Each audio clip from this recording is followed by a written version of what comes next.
Mud, mud, glorious. Not so glorious mud. Must be winter coming, Neil. Will you be complaining next about I cannot feel my hands? You read my mind.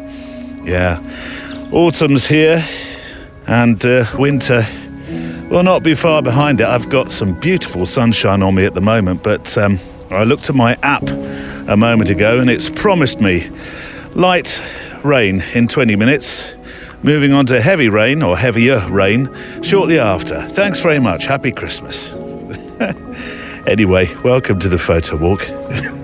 Can I just say as well how wonderful you've been with your letters into the show of late about the walks that you make when you're photo walking across the four corners of the world. Four corners, Neil, careful. You'll have all those flat earthers writing in. But yes, you've been amazing. You really have. Particularly some of the inspiring thoughts for others about subjects like imposter syndrome and how you personally tackle it. So from next week again, I'll be hauling the mailbag around. And to the couple of letters that came in about sound design, a posh phrase for recording this in the great outdoors mainly, I really am. I do. This is, apart from the interviews, this is a show that's recorded on location, out and about. The crow you hear in the background, that's real. The stamps on the floor, they're real. This is not Foley in a sound effects studio. The stings I get... Where's Barney gone? I'm back with Sir Barkalot this week. Barnes, come on. Oh, there you are. You popped out the other side of the hedge. The stings I get from the stinging nettles, they're real. Those ooches and ouches, very real. They're not made-up showbiz ones. And Sir Barkalot, well, he is a real living, breathing, barking machine, often at the wrong moments during the show. So thank you for your letters, and they will be appearing from next week. So to today's show, it needs an introduction so you know what to expect over the next hour and a bit. And, hang on, this is a real squelches, very flooded area. It needs an introduction so you know what to expect over the next hour and a bit. Today is our annual Scottish Retreat edition, featuring the voices and thoughts of those who I've spent 2 weeks with this year. We've had two groups over a week each. 2 groups, 2 weeks of wonderful photo walkers from our amazing community. I consider the Photowalk podcast to be as much a thought-empowering community, I really do, as it is a podcast. It's a space for sharing photographic ideas and projects and conversations with fellow photographers, embracing mental well-being and mindfulness. And the latest, what is the 5th Photowalk Retreat, captured, I think, the spirit of our podcast community. And I thought you might enjoy hearing what we got up to in Scotland, because this year we added some new experiences, such as a creative writing day, led by an amazing writer, Merryn Glover. I ran a sound workshop, and we went back into the darkroom, which is a really wonderful group experience. It's more than just a getaway. It's an opportunity to encourage and converse, dine, laugh a lot, and of course, walk together. And did we see some mind-blowing places? I love the Blackwater, and I absolutely adore Loch Maree, one of my favourite places now in the world, officially. It's a bit of a jigsaw to piece together a show like today's. So my studio self is going to pop up and try and weave this thing into shape. Consider my studio self or studio alter ego as the link man today to hopefully make it all make sense. What you'll hear is, it's loosely the week or the experience in order. You'll hear the voices of those attending. 5 retreatees per week came along who had a lot to say about photography and their personal why of photography. You'll hear a piece about trying film photography from our darkroom guru, and a meditative moment about creative writing. on the show. I'm not sure that you should probably be driving at that stage, at that moment. I think you'll be okay, actually. Anyway, this show today is about our Scottish retreat. It's about retreat, and it's about the wonderful mindfulness that comes with holding a camera in your hand. So yes, welcome along to the Scottish Photo Retreat episode as we make our photo walks together. It's a show where we walk and make pictures, photographically sketchbooking our time together each week, enjoying inspirational stories you've sent in, though this week, as I suggested a moment ago, those stories and those thoughts come from our wonderful retreat guests. But before we start, thank you to our extra milers and MPB who sponsor this show and keep us here week on week. MPB is the largest global platform to buy, sell and trade in used photo and video gear. They're committed to making gear more accessible and more affordable. MPB is not a marketplace. They buy directly from visual storytellers, i.e. you and me, and they evaluate those items before reselling it as MPB approved kit. Now here's the bit I like. Circularity is at the centre of MPB. They promote sustainability. And here's how it works. You go online to mpb.com, you click the button at the top of the website that says Start Selling and Trading, and just follow the very, very easy instructions where you're prompted to enter the model name and click a box for the appropriate condition.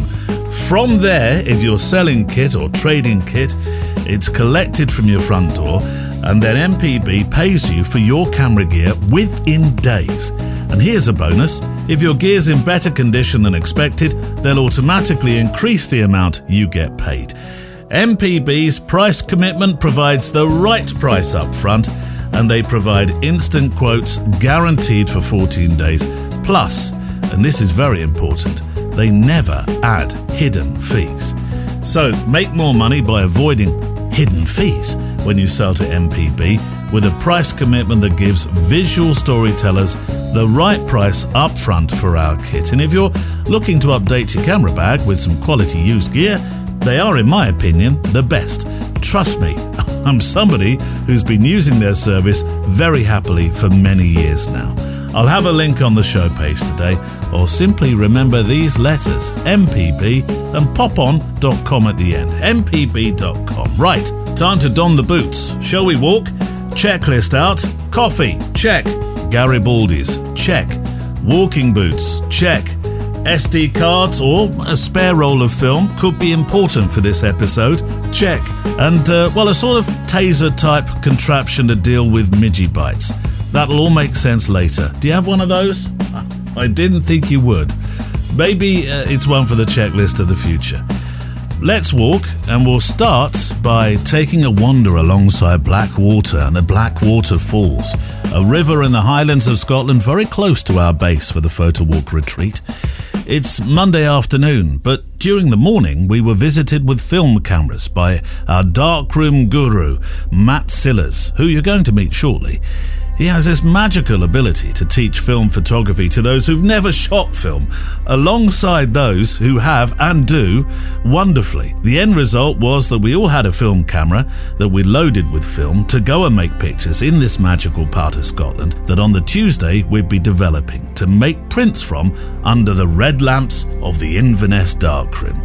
So here's a couple of moments from that initial walk to make prints where you'll meet some of our retreatees, though I think other members of the team thought they were on a foraging course.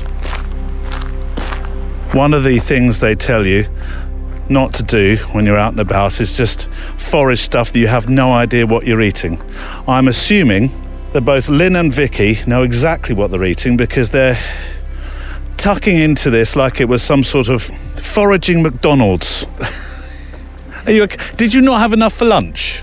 Is that the problem? You know, you can't overlook a natural feast that you get at this time of year in pine forests like this up in Scotland. Beautiful bilberries. They're like blueberries, but they're smaller, and they have just got this most amazing.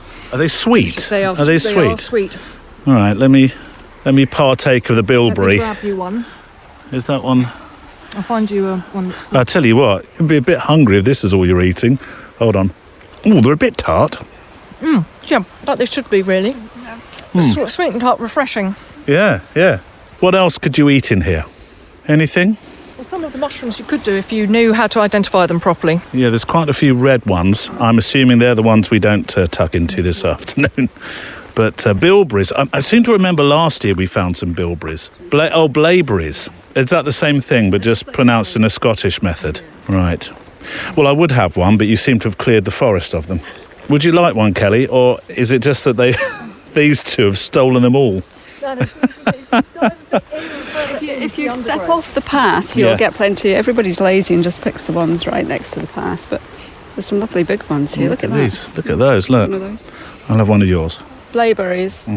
Yeah, very like blueberries. Same family, I think. Yeah. Well, they're quite nice, actually. Has anybody bought a bowl and some cream? Oh, some ice cream, yeah. If I said to my kids, right, come on, route march them into the local forest and said, bring your bowls, we're gonna go foraging for blaeberries. But surely blackberries with the promise of blackberry and apple crumble with ice cream later on. Well, our boys used to come out here when they were younger, and by the time we got back to the car, they were purple because they'd picked and eaten so many blaeberries. We've never got any blaeberries at home, but lots of picking going on. You can see my hands are purple already. Yeah, look at you two. Fantastic. Yeah, happiness is blaeberries.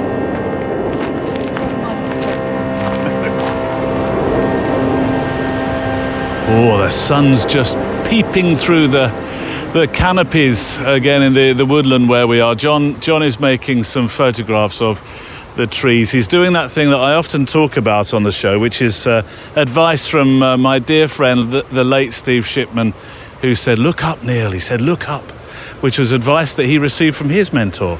So I feel I want to... My son this year, John, is doing his GCSE photography. And I've been thinking, right, what nugget of wisdom can I offer him? And I thought, I know, from Steve Shipman's mentor to Steve, to me, to my son Thomas, I'm going to say, don't forget to look up. Oh, look up, yeah, absolutely fantastic. I was actually given the same advice many years ago. And also, look behind you. If you're taking a photograph... That's a movie, John. That's look behind you. Look behind you, especially when you're in the creepy woods. Yeah. Look behind you, because there's nearly always a better photograph behind you. Oh. So I'm going to take this... Hold on a minute, and we'll do that. Don't look behind you now. Okay. So now, you're taking some pictures of this what's the tree? It's a wooden tree. That's about as far as my knowledge of the trees goes. Your tree identification's almost as bad as mine. I knew you'd be impressed. It's a wooden tree, but it's lovely. It's got branches that are reaching in a tentacular fashion over towards the river. Which you can probably hear. Yeah, even though you can't see. Yes. Just in the background. What you're doing though is you're pointing up with your camera, and you're pointing toward the canopy of this tree, which has still got some coverage at the moment. But you've popped on a yellow filter, and I'd like to understand why. Well, it's an orange filter. So when you're using filters with black and white photography, it's all about the light that you filter out. And it's all about opposites. So if you've got a lovely blue sky like we have today, which, I mean, mid-September in Scotland, but we're blessed with these beautiful blue skies. Much, yeah. So the opposite of blue is kind of yellowish. So if you use a yellow, orange or red filter, you're going to block out the blue light. Oh, so you end up with a very very dark sky. Yeah. Now, if you use a red filter, that's sometimes a little bit of overkill because the sky pretty much turns black. That can work if you've got some nice fluffy clouds. Yellow, the difference is just very slight, but orange is somewhere kind of in between. So orange is a bit of a happy medium. So when you're photographing with film, you're doing landscape photography, and I'm imagining you on a cliff top somewhere, shooting maybe the Seven Sisters on the south coast. Is the south coast, isn't it? Seven Sisters, I think it is. Yes. And you're shooting along the coast, and you've got a beautiful day, blue sky with fierce-looking clouds. You would pop on I would be inclined to stick on, if it was a very dramatic looking scene, I might be tempted to use a red filter. That is going to block a lot of light. You can lose up to 5 stops with a dark red filter, so you'd probably you'd be using a tripod. So you'd be probably looking, even on quite a bright day, quite a long exposure. But an orange filter is that happy medium, I think. So then you'd have your sky with the clouds and the sea looking a bit more dramatic. With the sky looking a little bit more sort of dramatic as well. With a red filter, of course, the sky is reflecting off the sea, and so that can have the effect of making it's sort of turning the sea slightly black as well, which can look very dramatic, especially if you've got some nice white caps. Yes, that can look very nice. Ooh. Now I'm going to have to make some notes on that, because you know me, I might have a nosebleed soon. There's a lot of technical stuff coming on. Make that picture, then what I want you to do is do exactly what you were suggesting to me. I want you to look behind and tell me what you see. Okay. Satisfying clunk. There we go. I'm actually going to do one more, actually. I just want to close down. I'm just going to bracket this a little bit. I mean, the camera's built-in meter will take care of the exposure with the filter. But there you go. Okay, turn around. So turn around. What have you got? What I see is, well, it's the arrangement of trees, and of course we're getting some lovely shadows and lovely dappled light. I mean, I think under normal circumstances it'd be quite challenging light conditions, wouldn't it, really? Because, you know, you've got about sort of 10 stops difference between the highlights and the shadows, but we've got enough cover here, I think, just to flatten this out enough. Yeah. And to be quite truthful, I think when you're shooting landscape with black and white, which I must say I don't do an awful lot of, but in the words of the great Thomas Heaton... I thought you were going to say Ansel Adams. We'll take Tom. We'll take Tom. Sometimes it doesn't really matter if these speckled highlights are a little bit blown out. No. You know, and there's stuff you can do at the developing stage as well. You can hold your developing back a little bit, which will help as well. So yes, always turn around. I can behind you. Look behind you. I can tell you're going to be a demon in the darkroom tomorrow. Talking about holding back your exposures and that would be tempting fate, isn't it? Well, I'm going to be the guy that gets back to the darkroom and pours in the fix before the developer and says, Matt, I've had a bit of an accident. Listeners of a nervous disposition will recognise this next voice, because Harriet very kindly invited, I'm not going to say me, I'm going to say us, because it was an us thing. We went to the Dean... hang on, I have to get this right. Is it Dean Valley Rally? No, Dean Rally. The Dean Valley is another place. Dean Rally. Dean Rally, yes. Dean Valley Rally is a long way away. I would imagine so, yes. Yeah. So Dean Rally. I loved it. You, if you haven't heard that episode, essentially, we went to a steam rally, and there were a number of firsts achieved that day for me. One was to appear in the ring in a classic car. Loved that experience. You do it all the time, so you won't appreciate how special it was for me. And the other one was I got to drive. Thomas, my youngest, so envious. When I got back, I said, guess what Dad did today? He said, what's that? And I said, I got to drive a traction engine. 1910 McLaren agricultural, yes. Called the favourite, and it's the most gorgeous engine ever. It was a great experience. I can't say I exactly drove it because I was allowed to turn the steering wheel, but it's probably only a quarter of the story when it comes to driving, isn't it? Yeah, Mike was actually driving. He's the driver, the guy who owns it. And, no, I was driving. And you were steering. Oh, yes. Subtle differences there? It's a subtle difference. Right, okay. Yes, yeah. I was just a steerer.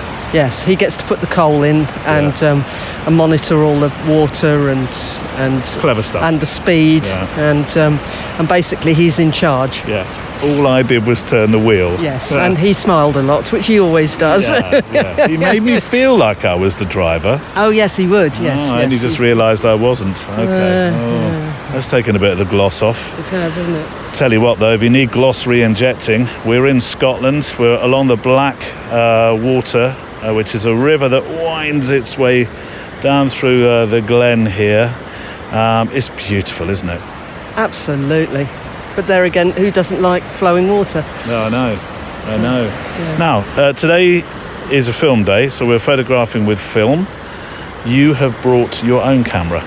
I have, my Pentax ME Super, which is a type of camera I've used for 40 years, and I learnt more things about it this morning than I have in those 40 years. Our darkroom guru is great, isn't he? He's absolutely splendid. What did you learn about the camera you didn't know before then? Well, basically, how to use it on manual without cocking everything up. Right, okay, that's technical. But on the way up, you bought another camera, didn't you? You treated yourself to something. I did indeed, yes. Yeah. Go on. Yeah, shop in Alnwick, and I found a bellows camera for not much money, so I decided that I'd buy it and have a play with it. Did the person in the shop say whether it works or not?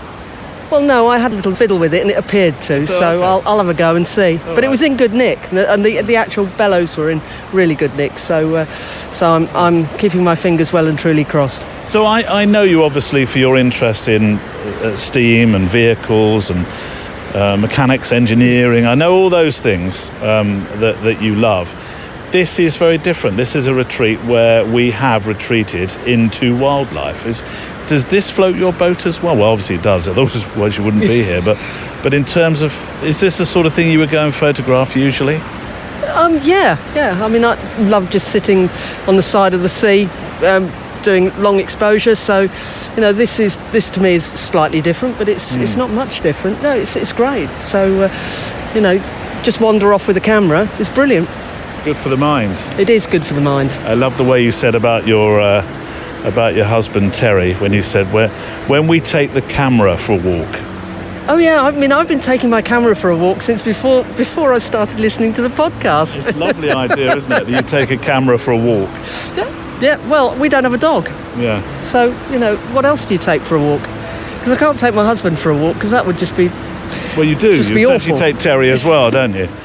Anyway, so today is a film day. We're going to photograph with our film cameras.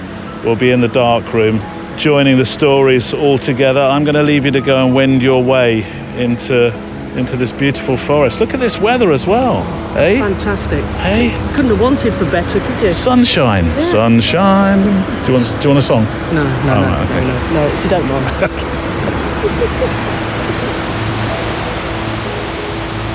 Now, Tuesday on the retreat is Darkroom Day, and each year under the guidance of Matt Sillers, the Darkroom Guru as I call him, we develop the pictures we made on our various flavours of 35mm film cameras and see what we've produced through to the finished print or three.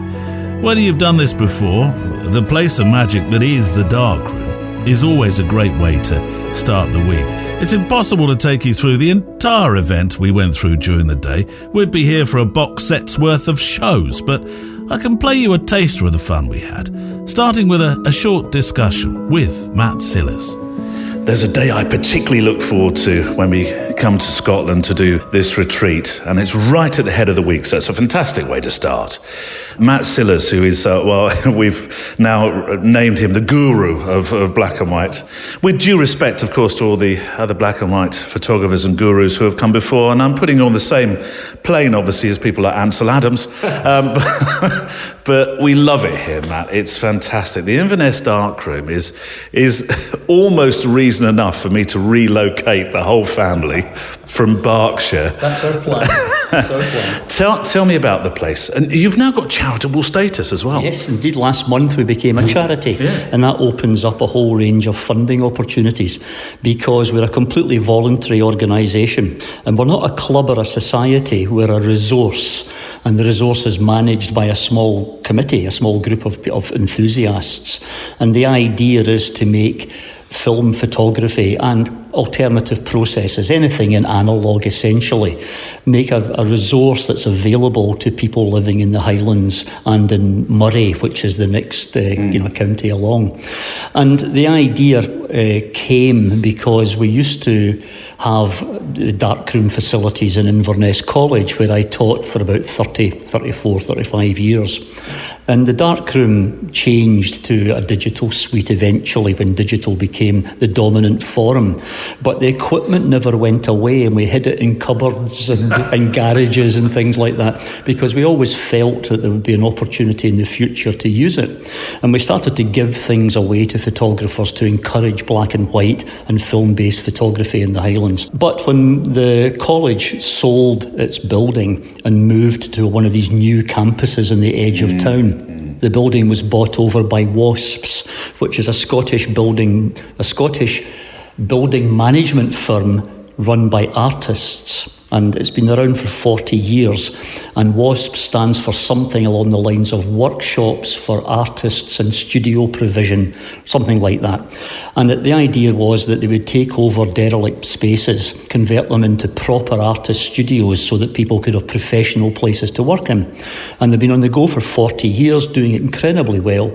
And 8 years ago, they bought this building and they've spent millions on it, bringing it up to a high spec. We have a gallery space in the front part, a cafe, offices, but in the back part of the building we've got artist studios. There's a glass maker next door to us who has a giant kiln. There's oil painting studios, there's sculpture suites, all sorts of things around here. And at the public meeting that WASPs held before they took ownership of the building, they asked, what do local artists want? And a couple of us attended that meeting, put our hands up and said, well, please retain the dark rooms, because they didn't know they were there. And their response was immediately, yeah, okay. And we were the first project in this new building to get started, working with architects, working with the building management company to get the room built and for us. And it was a bit like that film, you build it, they will come. We opened and almost immediately we had about 50 members. Yeah. We have our philosophy is that if you're a single parent on a low income, that should not be a barrier to being an analogue photographer, because it's expensive enough. So we keep our prices as low as possible to enable as many people as possible to experience analogue. So currently we're £120 a year, and if you're on a low income, we're happy to have £10 a month from you. So £10 a month gives you complete access to the facility. There's no session fees on top of that, which there are in other dark rooms. So £10 a month is it. You get free chemicals and you get subsidised paper, and we sell the paper by the sheet to people so that they don't have to buy a box of paper, which again is a financial barrier. So we work really hard as a voluntary group to make ourselves as accessible as possible, so that photography doesn't continue in some ways to be an elite sport, only practiced by certain members of the society. I'm very encouraged now to take my black and white, I think my Nikon F5, brick of a thing, out and use it more often, because this has enthused me. Yeah, well, I think there's two things that. There's a craft element involved in working with black and white, working with film, processing it, printing it. There's a craft element that is not missing from digital, because of course digital has a high craft as well, understanding the tools and being able to manipulate an image digitally. But I think there's something about the physicality of film and the physicality of a final print that is very, very attractive. You can get a final print out of an inkjet printer, but of course the high-end printers are very expensive, they're difficult to use, they're challenging to get the final print. So I think a lot of people get put off on the way to the final digital image and tend to produce images that are for screen only. But the darkroom work, black and white work, is about a finished print, not just simply about the negative. So you're working towards a final print. And I think the tactile element of it, the surface of the paper, printmakers will talk about paper surfaces, and they'll wax elegantly, or not wax elegantly, that's probably not the correct expression, but you know what I mean. They'll talk forever about different print surfaces. And black and white darkroom workers have exactly the same. We go on about the finish of a print, the surface of the print, the way in which different papers respond, the tonality, the colour of the paper, whether it's a cream base or a pure white base. And I think these things become seductive. And very quickly, you can go down the rabbit holes, but very quickly you discover that actually you're making something. And I suppose potters make pots, and there's something about the physicality there as well. So, darkroom-based photography, film-based, any analogue-based photography, whether it be cyanotypes right through to, traditional negatives going to print, it's about that tactile quality of the final craft product. Who inspires you then? Come on, black and white photographers. There must be a long list. I've seen your library downstairs. I'm not sure you're going to be able to pull out one or two names, but can you? to humour me. Yes, I mean, I think Faye Godwin is probably one of the classic black and white 6x6 photographers of the world. Didn't work exclusively in square format, but did a lot in square format. And of course, a lot of her landscape work was of Scotland. So it's areas I know well, and her eye. But also, she was a good printer, although she did have other people print some of her work as well. But the going from taking the photograph to printing it, I think, is part of the process. And a lot of the Magnum photographers normally spring to mind as people that influence you. But of course, they didn't print, or most of them didn't print. So you have great photographers with great eyes, but you also have in the background great printers who can really turn that image into something else. So actually, I like the backroom people a little bit more in the Magnum school. Although, don't get me wrong, Magnum photographers are something else. Managed to take photographs. Well done. So did all the cameras function okay? Do you think you managed to get images? And you apparently had... Yes, that's right. It's just you reach the end and the cocking lever just won't take it any further, so it'll just stop. That's the point that you don't try or you'll just break the film off the other end. Now, we're not going to use the cameras at the moment, so feel free to leave them on the table, but just stick them out the way so that they're not in your road, because we have to learn how to process the film. And there's a number of stages, and the first stage, I suppose, is taking the film out of the cassette and putting it into the developing tank.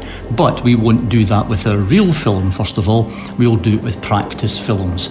So this is a skill that develops over time, and people who come to the darkroom usually have to do it 5 or 6 times before they're really confident to work on their own. Now, remember that the lid goes spout down, not spout up. Remember that the centrepiece should be inside the spiral, because it's one less thing to lose, and that the centrepiece now gives the spiral a correct way up, so it has to go in base down. So you've got your film, you've got your scissors, you've got your structure all laid out in front of you. Now, yeah, that's right. Gin and tonics later. Yes. So I'm going to go over to the light switch and I'm going to switch it off, and then I'll make my way back and I'll stand here. What about you? I'll do another test strip. What have you done, John? It's a little bit... no masterpieces, but it's been great fun. It really has. It's been fantastic, and it's great. It's a fantastic learning experience. So, I mean, I've got one image that I'm reasonably pleased with. That's good. That's what you really asked for, isn't it? Yeah. So, it's been great. Let's see how Amanda's doing. Oh, you're now in the fix. I'm on the fix, but this I did a bit of dodge and burn, but it was a bit of a tricky process. You've been doing some dodging and burning too? I did. Get us with the dodging and burning. I know. You and I. Well, my one was it was a dodgy burn. It was a... So I'm not sure yours is a mushroom. Yes, 2 toadstools. 2 toadstools. So I needed to get a little bit more detail through here. Yeah. And I remember when I took it, there was a log running in this direction through the 2 with a lot of detail, which hasn't come. Meanwhile, at the dryer, Sarah, it's difficult because we're under the red light. You've just developed, you've printed your picture, but you can't really tell under the red light until you get it outside, can you? And look at it under more normal light conditions.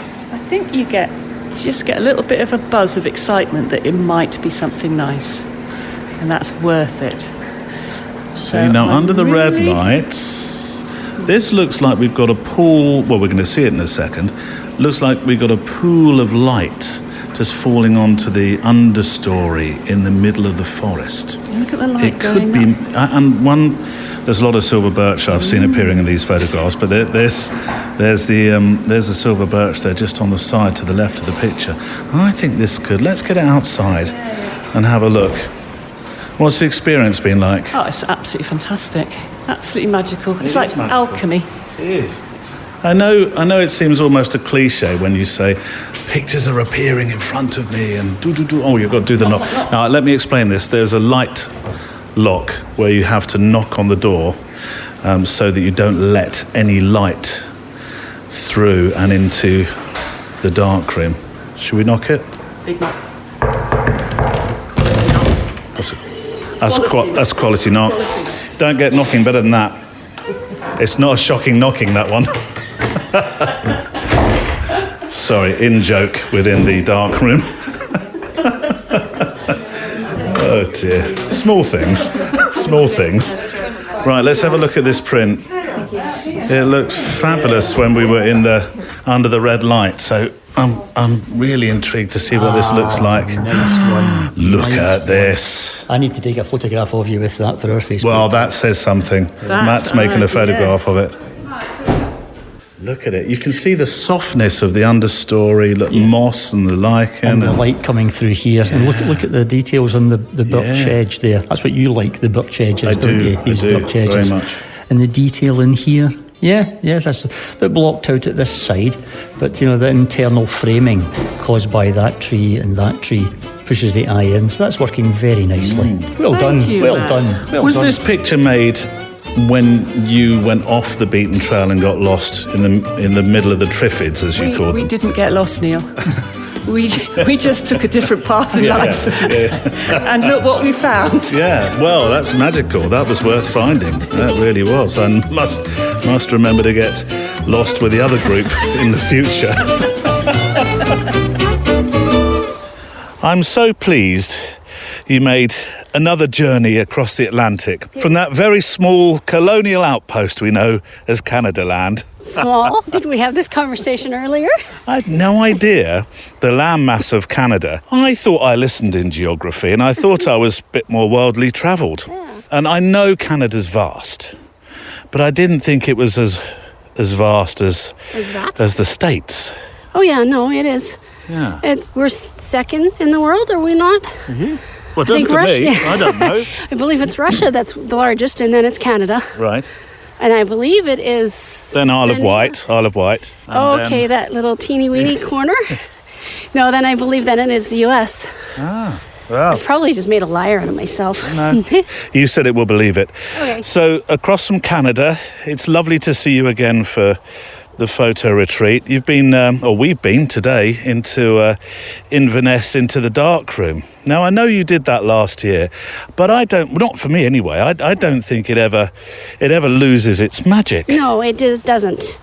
And especially when things start to actually click and make sense. Yes. Not exactly sure what Matt said the other day, but it just all kind of melted together and went, oh, I get it now. Yeah. So, yeah. Are you happier with the prints you made this year? Yes. Yeah. Yeah. I mean, I'll still keep my first one because that was my very first one. Yeah. So, yes, I am very happy with them. Looking forward to scanning them and seeing what the rest of them look like. Well, we didn't do that last year, of course. This year we're going to be scanning the negs that we've got. So, it won't be the same that same satisfaction as seeing them come alive in the darkroom. But I like the idea actually of making more work on film, because this is accessible to all really, and then using the developing tanks, are they Pattersons? The tanks to then develop your film and then scan it in. Yeah, I do too. I really like that because you get the best of both worlds, do you not? Yeah. Have you ever shot film before? Did you start in film? No, I did not. No, I was digital right from the very beginning. Yeah. Other than, Dad hands you the camera, go, here, you can use this for a few minutes. But to the extent of understanding all of the different processes, and I'm sure we've not seen all of the different processes. No. But the main general, this is how it's done process, then you have way more understanding of how much work it is. Where does photography come from for you? I mean, you just said Dad passed you a camera, and so often we talk about the dad or another member of the family passes you a camera story. No, Mum had gotten him a camera. Right. For holidays, like everybody else did. Yeah. And he did a little bit. I know there's albums and slides and stuff sitting at home, but for me, I think somebody at work had suggested it once. Yeah. Because I was going on holidays. It was like one of my first big trips of going somewhere by myself. Yeah. And it just kind of grew from there. And of course, the first one you have or whatever, the first while you have one, it's click happy and everything and anything didn't matter whether it was interesting or not. And then I started thinking, well, there's got to be more to a camera. And that was long before YouTube. Yeah. So I started taking night courses and it's just kind of progressed from there. I didn't. Let's walk this way towards the apple trees because the wind's getting up. Yeah. We've got a bit of a bloch coming in. That's a completely made-up Scottish word. Yes, it is. I did the very same thing. I went to college, and although I'd learned a bit of photography when I was working in broadcasting, let's walk down this way. Right. Now, a few years ago, these are the apple ones, aren't they? Or these plums? No, they're plums. A few years ago, I was allowed to walk down here and take as many plums as I liked. And I felt a bit icky on the way home. I'd eaten far too many. Yeah, I started doing that. I loved the idea of being in a class with people. And I think that lit the fuse of my absolute love of making pictures in a way that I don't know whether it would have been the same had I learned via YouTube and in a classroom of one, you know. Either. Well, what I liked about the classroom is being able to see how other people saw things. Yeah. Like, I just pulled out my cell phone and did one from here just because I love the leading lines going down through here. Yeah. I think you pick things up from other people, whether you actually intentionally realize you're doing that, or whether it's something somebody said and it sat in the back of your brain and just percolated away for a while. So it sounds like for you, Kelly, that I don't want to put words into your mouth, but there's a great mental health aspect to photography. You know, Neil, yes, it is. I want to say that now. I could have been that. If you asked me that 2 or 3 years ago, I went, which funny farm are you coming to visit me at? Right. Okay. Now, last year, Justin was here. I did a lot of listening to a lot of that. Yeah. And I think we're getting closer, but I still think that there's that taboo about it. Maybe it's better here than it is at home. Does that make sense? Well, are you talking about mental health and how that's treated as a subject? Yeah. So I think we've got to a stage, I like to think, in the UK where it's not unusual, you know, to talk about mental health and finding outlets like photography to greatly assist you. Yes, and that I will agree with. I don't think I'd be able to tolerate life if I didn't have some sort of creative something. Really? Yeah, I don't know whether it almost it is getting better at home that people are open-minded to it, but there's still that little tiny bit in the back of your brain goes, I wonder what they'd think if I said something. Maybe that's just me. I don't know. So Justin, just filling in the gaps, who was with us last year in Scotland, was is a therapist. And so I noticed that you and he had quite a few conversations. We had a few, yeah. I think more about talking about photography than anything more. But I don't know. I think he is a very interesting person. I would have liked to have maybe known a little bit more, got to know him a little bit more. But you know, that's the great thing about a photographic community, isn't it? That you can look each other up and have a chat with each other. Yes, for sure. Yeah.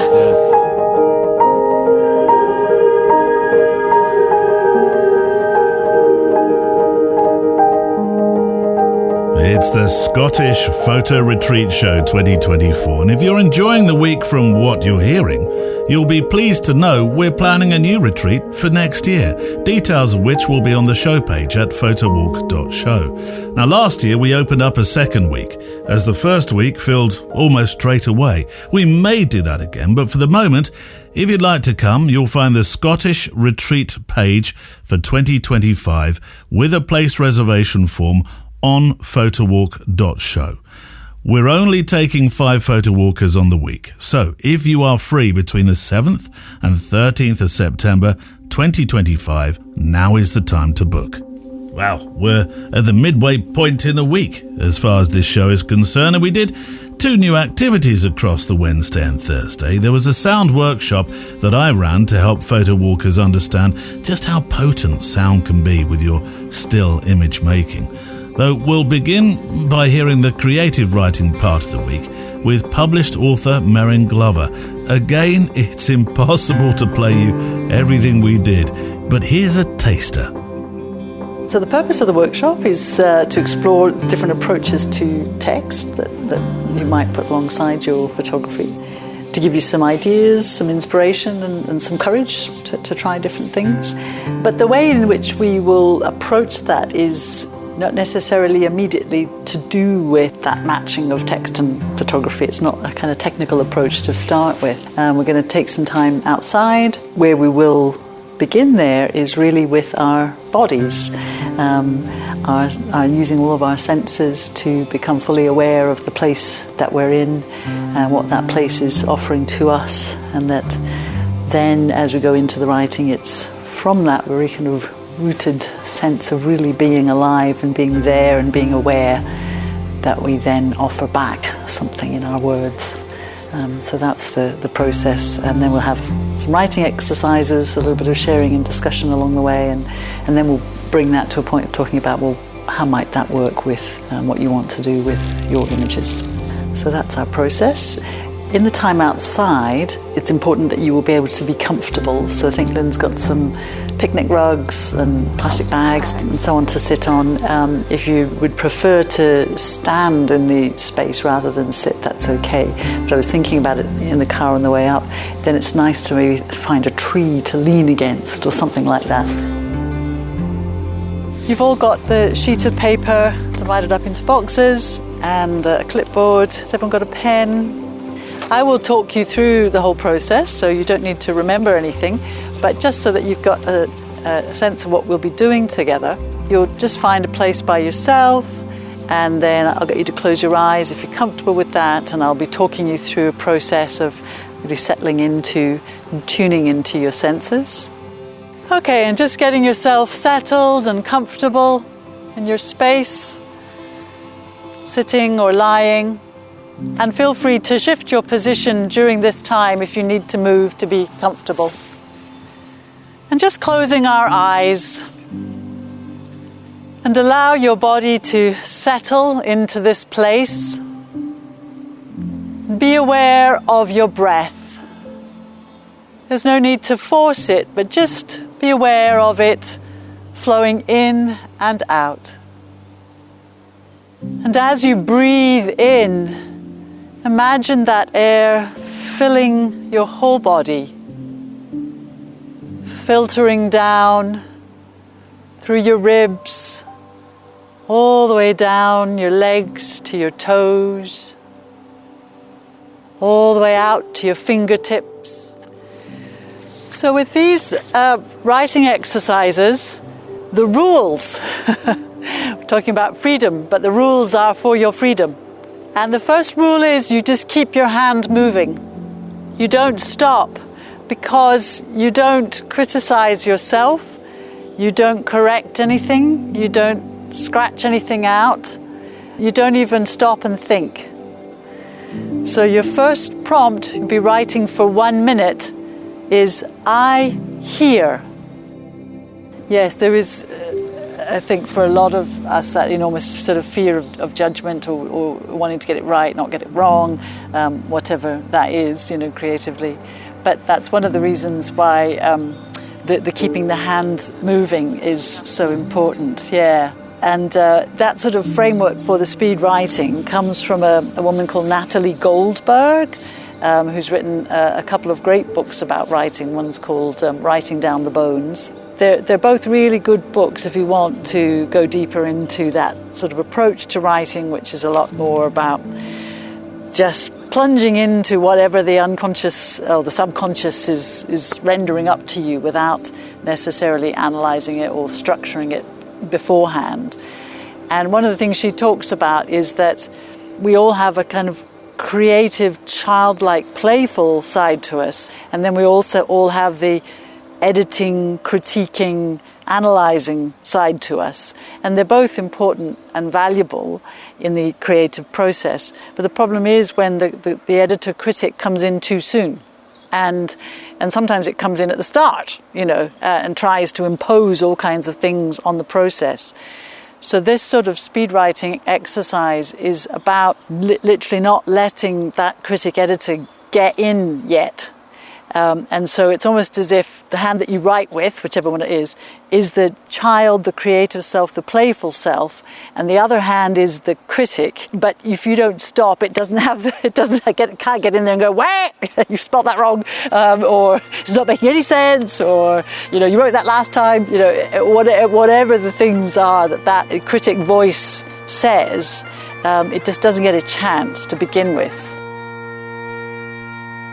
Ben Macdui, Bain Macdui, the mountain of the son of Duff, high king of thunder, old grey man, chief of the range, head of the clan. And I thought it would be no better way to finish them with the profound words of Winnie the Pooh. After the philosopher. Yeah, my favourite wise man. Because Winnie the Pooh asked, "What day is it?" "It's today," squeaked Piglet. "My favourite day," said Pooh. A pleasure.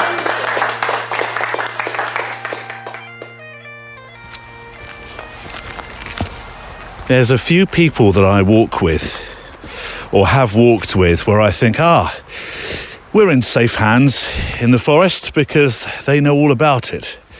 Definitely having spoken with not Sean Tucker, Simon Baxter. Sorry, Sean, I'm sure you're an expert as well. Simon Baxter's one. Mally is another, definitely. And definitely Sarah, who's with us on week 1 of the Photowalk Retreat. Sarah, when you look through the forest, because you work with ancient woodland, don't you, and rainforests, and if you ever have any doubt that the UK has rainforests, Sarah will now tell us how many there are. So Scotland is the largest amount of rainforest. There's only about 1% of the world who's got temperate rainforest anymore. Okay. And for the UK, Scotland's got the largest amount. Still very, very small compared to how it used to be. So it ranges from where I am down in Kintyre up the west coast of Scotland. It's in areas that are very rainy, have got very little variation in temperature between winter and summer, and have been pretty much untouched for many generations. A lot of the rainforests are on areas that couldn't be harvested because they were awkward. So humidity is very important. And a lot of the lichen and liverworts that grow there grow in very wet, green locations. It's very beautiful, very lush. When you look at what's in front of us, there's some silver birch here. There's some... Hello. There's a wonderful little doggy who's just come up. Hello, darling. Hiya. I would imagine, we've just adopted a dog. I would imagine that the newer forestry doesn't excite you much. You're looking for something that has history. I am, and I'm looking at this woodland, and there are some lovely old pines in it. It's very beautiful, so it's very, very lush and green underneath, and the pines are very much spread out, so there's a lot of moss. So where you see the greenery, it means that the light can get through to it, which is lovely. So if you look in the far distance, Neil, you'll see that over there you've got some old, different shaped trees, some of the old broadleafs, and I probably those are oak trees. Yeah. So it's quite a nice mixed woodland here. It's lovely shape, isn't it? Lovely textures to it. Beautiful. You moved to Kintyre. What was the reason for your move? Because you're not native of that area. No, but many people aren't native of Kintyre, though there are some who are generations of natives there as well. What's your Gaelic like? Not so hot. So we lived in France for a few years. Yeah. So I retired from work back in 2017 and moved across to France, which was lovely place down in the southwest. Yeah. And then for a number of circumstances, we ended up coming back to the UK, and the place that we hankered after was the west coast of Scotland because we've always loved it. Kintyre, we'd never been to Carradale before, our little village. It was pure, happenstance, I suppose. Yeah. We suddenly came across a house, and that was the one that we bought, which was great. And you've very much enveloped yourself in the community, haven't you? And your work with the rainforests is just one part of that, isn't it? I love the rainforests. I'm very passionate about them. They're under threat, and a lot of people in Kintyre aren't aware that they have rainforests. So it's important to send the message out that we do have them, we can save them. So I often describe it as thinking about climate change can be overwhelming. It's much too much for an individual to consider. But everybody can get a hold of the idea that you can save an individual tree. And if everybody saves an individual tree, then basically the trees in Kintyre are particularly worthwhile because they're carbon sinks on carbon sinks. So if you look at the trees over here, you'll see a lot of brown bark on them. Yeah. In Kintyre you don't see that. The whole tree would be covered in mosses and lichens. And every moss, lichen or fern that's growing on those trees is acting as a carbon sink, taking carbon dioxide out of the atmosphere and converted it into oxygen, but storing the carbon below ground or within the tree. So it's the most fundamental, in my opinion, but then I might be biased, way to fight climate change. I'm going to ask an ill-informed question, which is so unlike me, in that as I walk in the woods, local woods to me, I'll see signs for ash dieback and things like that. What's the biggest threat to the rainforests? Because you're not having an ash dieback problem, are you? Or are you? But we have massive ash dieback problem. Do you? Oh, okay. Absolutely massive.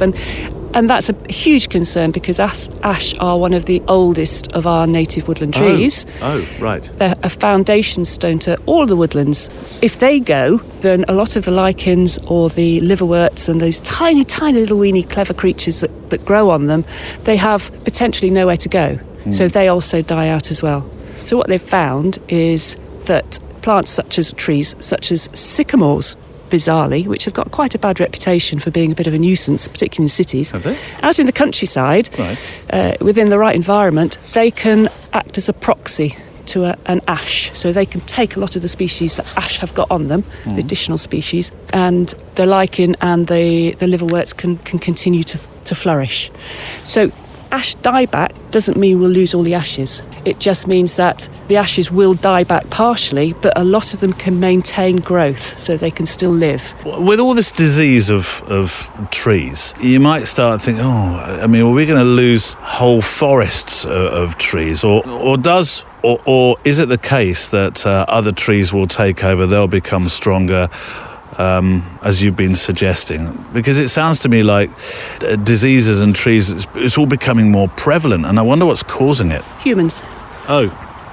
Sadly. Well done us. Well done us. I know we've got a lot to be proud of, and that's not one of those things to be proud of.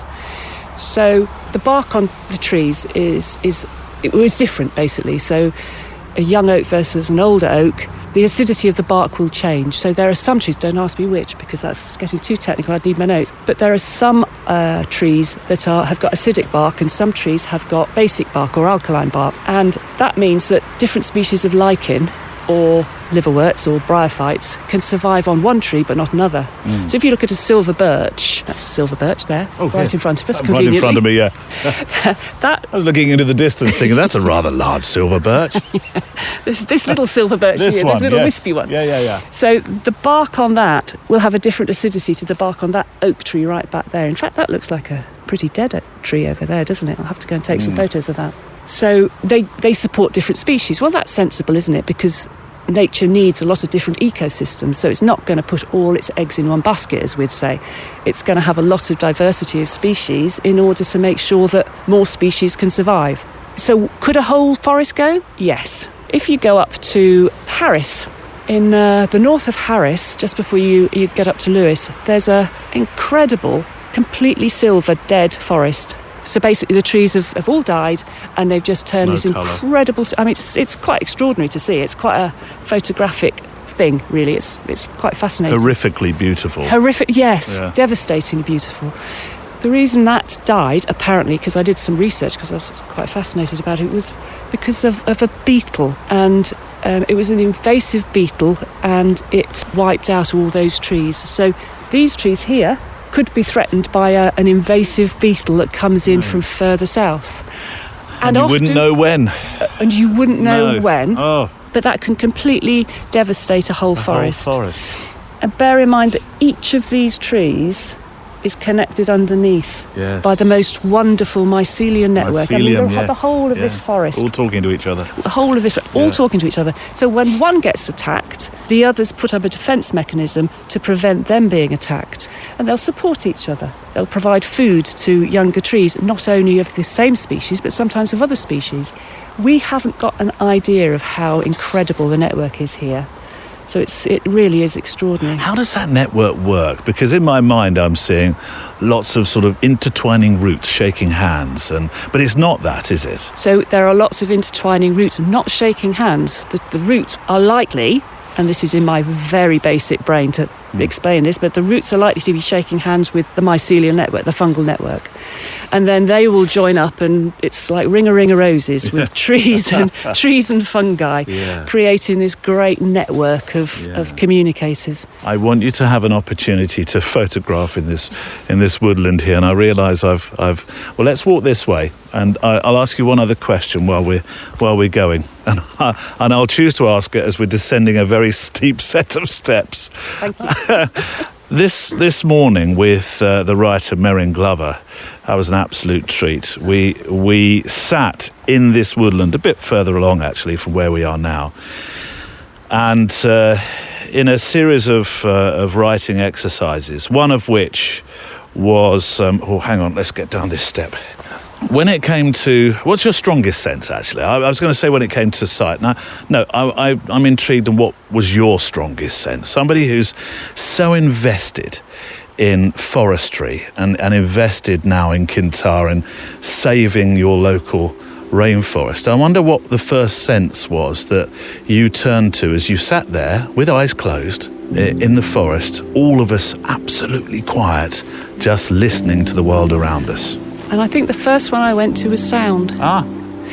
It's always been sight. That's what I turn to most. That's where I get my imagery. But when my eyes are shut, it's the sound that takes over, and I'm listening for the birds in the top of the trees and the rustling of the leaves and the stream that we could hear. Yes, this one. And it's almost like an enveloping experience. It takes you over, and then that leads me into the other senses. Right, cameras at the ready. Come on. There's a dog now, and that's ruining it. Unless you're going to say, no, that's a bird, Neil. With a very strange call. Oh, I tell you what I heard. I just heard it's my favourite bird. It's not very exotic. Wood pigeon. Have you noticed how a wood pigeon it's 5 calls and then one that it doesn't need to do? It goes, doo doo doo doo doo, and you think, it's done, and then it will go, doo. I hadn't. I'll probably never unhear that. It's almost like I'm a wood pigeon. I'm doing 5 calls. I can't count. You might get a 6th. I love that story.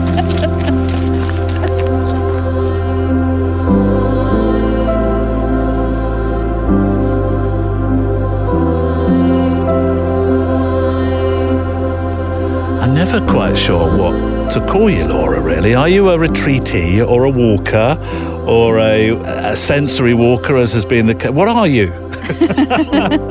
I'm a little bit of everything, but I would say I feel like the sort of the newbie in the group in terms of my experience with dipping into the sort of like challenge of it all is really exciting. Well, it's interesting because you work in, is it sensory development, sensory teaching? You are going to have to help me out here.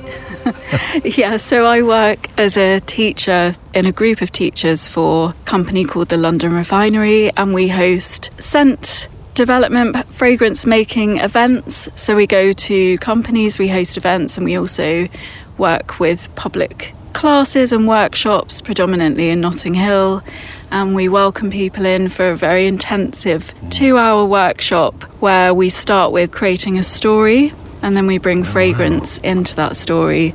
So it's a really quite emotive experience for a lot of people, and also quite eye-opening for people that haven't ever worked with scent before. So on the retreat it's been really exciting working with you and Merryn and really delving into how we can start to tune into the kind of scent and textures around us and build that into our images. Well, we didn't have that part of the workshop last year.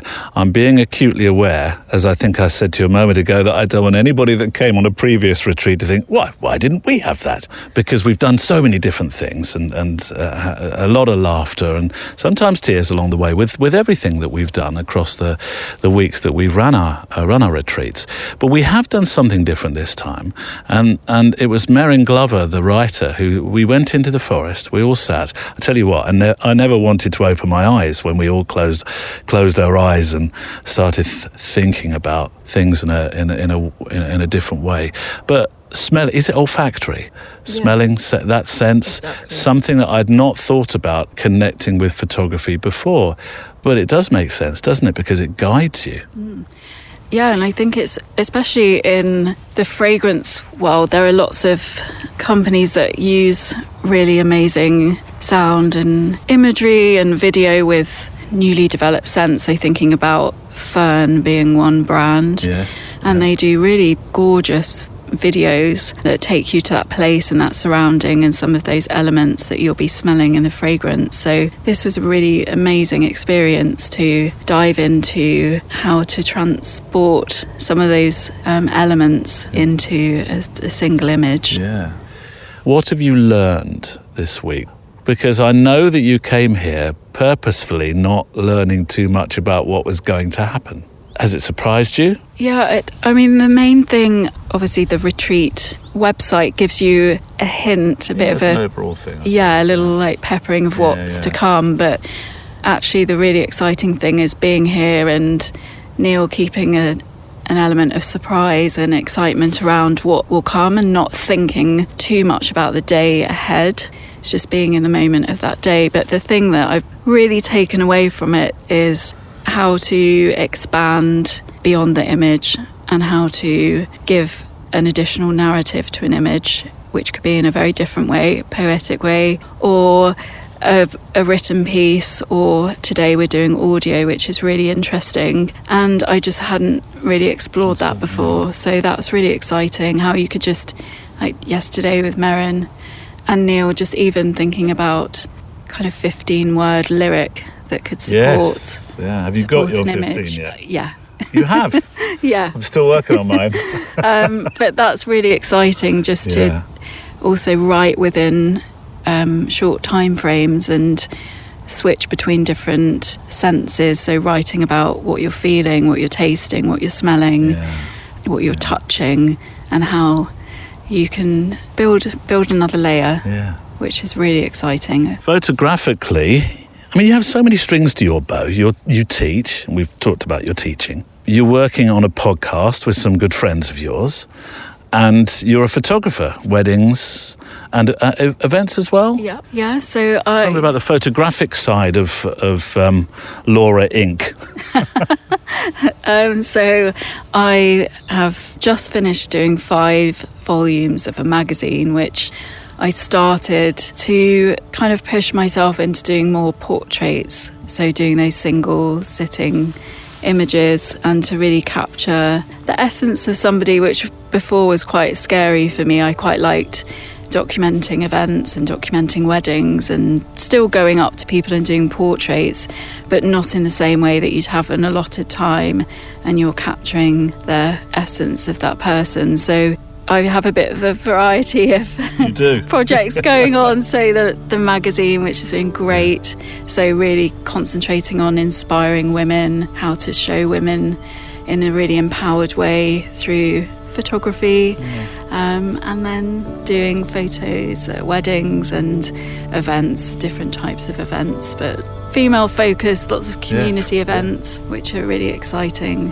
Well, I'll leave some links to your work and everything as well. When do you get time to sleep? About 4 hours at night. Because Laura turned up. It's very, very showbiz. Laura turned up in the most showbiz fashion. Turned up on EasyJet, having just been in Paris discussing a podcast. I mean, you're properly showbiz. Definitely not. I'm not. But that was with Kate Harlow, who co-hosts an amazing podcast. Yeah. Come on, we should mention it. It's important. We should. The group are all sharing their favourite podcast, which is great. It's called The New Truth. So it's about debunking the expectations of relationships and the happily ever after and the Mr. Right, which there are lots of them. But it's just having a new narrative to relationships and having healthy and nourishing relationships. Well, it's been a pleasure spending time with you. And I know we've still got... Look at Harriet over there.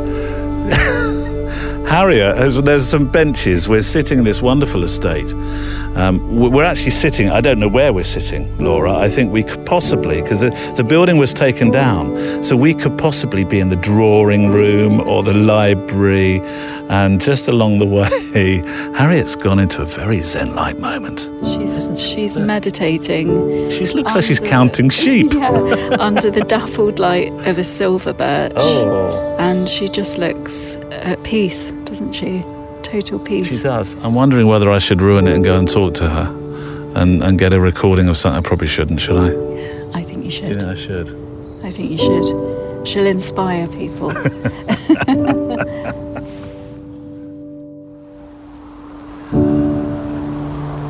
You, Amanda, win the prize for coming the furthest. And as much as I want to believe somebody would actually travel from Australia for this, that's not quite the whole story, is it? It isn't. We were coming to England anyway, but actually the Photowalk Retreat was one of the first things that we booked. Oh, was it? Yes, and most things were planned around it. So you're on a sort of, to be honest, you've been on a world tour for quite a while, by the sound of it, to me anyway. Our aim was in 2014 to drive around the world. We bought a vehicle in the United States. We thought in 18 months we would have seen what it was that we wanted to see, what interested us. But actually 5 years later, we were still there. And it was really only COVID that put a halt to that plan. But we will resume it. All our stuff is still packed up in the States and waiting for us. You've got, have you still got you showed me the vehicles that you've used. They're called overlanders, aren't they? That's right. So the first one was... it was called an Earth Roamer. Right. And ours was number 144 off the production line. We kept that for a couple of years and then realised it was just going to be too heavy to take down to South America. So we bought a slightly more compact one and travelled another couple of years in that, and then decided that wasn't going to make it either. So we managed to sell both of the vehicles, had another one on order, and then COVID struck. We will go back one day and pick up. You've been to some incredible places. Argentina, Alaska. The Yukon. Is that the one that, as a traveller, and you keep a journal? That must be some journal. That's going to be worth publishing, isn't it? Well, I don't know about publishing, but it's a great memory for us. I have something like 4,000 entries in that journal, illustrated with photographs. It's a brilliant app. It's called Day One. Day One. And when I first started using it, you could illustrate just with one image. So I would make up a little composite of several images and then post it as one. But these days you can add video, you can add up to 35 images. So it's a brilliant way to keep the two records together. So you don't have a separate journal and a separate library of photos. The two come together. Fantastic. Photographically then, you photograph everything and anything, because that's what you do when you make adventure pictures. That's right, yes. Yeah. And I would like to focus on something and find perhaps what it is that I'm good at, just to slim down the burden of editing, I think. Oh, right. Yeah, a very practical reason. Very practical, yes. Yeah. So why Alaska then? Why was that? Because I interrupted at that moment. Why was Alaska the place so far for you? It was so far. It was a huge drive. And just very exciting, very remote. At the time we travelled, there was very little traffic on the road. The road condition is horrendous. Is it? Big frost heaves create huge bumps and holes and things. But yes, we saw some incredible places, discovered what the Klondikers did during the gold rush, how hard it was for them to get out into the Yukon to dig for gold and make their fortune. Has it changed your opinion on anything? I think it's just broadened my horizons. It's made me open my eyes and want to know more. It's made me very curious about things that I knew nothing about before. And I might just get a little seed of an idea, and then I'm down a rabbit hole, researching and asking lots of questions. What's more the passport to curiosity, the travel or the photography? Can I say even? Even Stevens? I think you can. Okay, yes, it's the both. We learned something new this week. I'm not going to the story you told about the rolled up carpet. I've already mentioned that in the show with somebody else. You have to listen in for that. No, we've learned about dollar in the pot. Dollar in the pot, that's it, yes. So all these, I've just done one. Dollar in the pot. Can I get away with that one? Or was that transition? Maybe transition, we'll let you off. This could be a game, couldn't it? It could. So explain dollar in the pot. Okay. Because we have been talking about language this week. It's been part of what we've done. Wordsmithing. I've just done it. Wordsmithing. Dollar in the pot. Dollar in the pot. I think most of us are guilty of padding conversation with filler words that mean nothing, and then they become habitual. And for a listener, it's really irritating. and it just needs pointing out, because my other listeners irritated at everything. But so often we don't hear ourselves doing it, and it needs somebody to point it out, and then hopefully we'll kick the habit. It's become a game at dinner time. Come on then, what are the isms and the fillers? Okay, like, sort of, kind of, actually, essentially, basically. Did I say sort of like? Sort of like. That's $2. You can do repeats. Have you ever played that game? You're not allowed to repeat. What is it? What's that game on radio? Famous radio game. You can't repeat. Nobody's around to ask. Come this way. Okay. Somebody will know. But it's a game that was, I don't know whether it's still on Radio 4. It was on BBC Radio 4 for many, many years. It's a really, really good and it's game show. It's in storytelling, or? Well, you tell a story and you're not allowed to do certain things. Harriet, you'll know. What's that game on Radio 4 where you're not allowed to repeat something? Just a minute. Just a minute. Yeah. So you have a minute, and what are the rules? No repetition. No repetition. Yeah. No hesitation. Yes. And no something else. Oh, that's very important. Well, I remember the name. John, just a minute. What are the rules to just a minute? No repetition. No hesitation, and I can't remember. No repetition, no hesitation. What's the third one? I can't remember. The other one. No, that's not it. It's the other one that we need. Yes. Oh. Anne, you know it. No. You don't know it. Before my time. It's a brilliant game. Oh, you got it. Isn't it something like going off subject or off topic or something like that? Yes, you're right. Something like that. So we've kind of had that, dollar in the pot. Yeah. No, I'm allowed that because kind of relates. It was appropriate use. Okay, so dollar in the pot is the game at dinner time. We've already put people off coming next year. Not playing dollar in the pot. Too expensive, yeah. What happens to all the dollars in the pot? Goes to charity. Or we go to the pub at the end of the retreat. Yeah. No, we put it to charity. No. This is going public. Yeah. The Licensed Victuallers Association. The Licensed Victuallers Association will love us for taking it to the pub, John.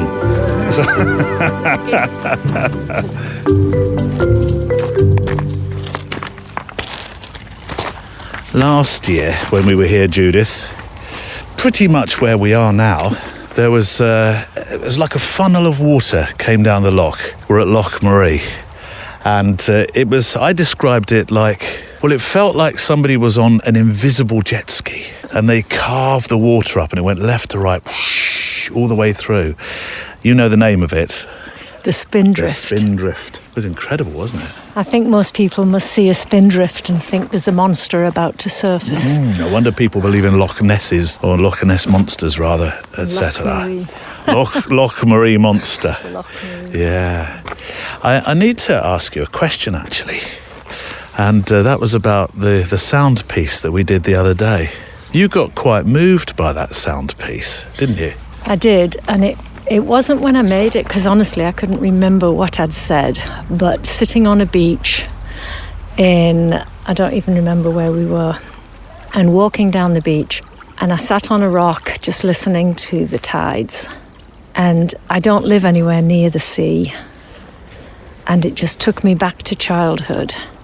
And listening to seagulls and listening to the crashing waves and distant voices. Yeah. And I started talking into the mic. Couldn't remember afterwards what I'd said. Thought it was probably rubbish, and I had no idea how long I'd talked for. And then listening to it when you played it back, immediately I choked up. I couldn't have stopped the tears. So the recording was an almost out-of-body kind of experience, wasn't it?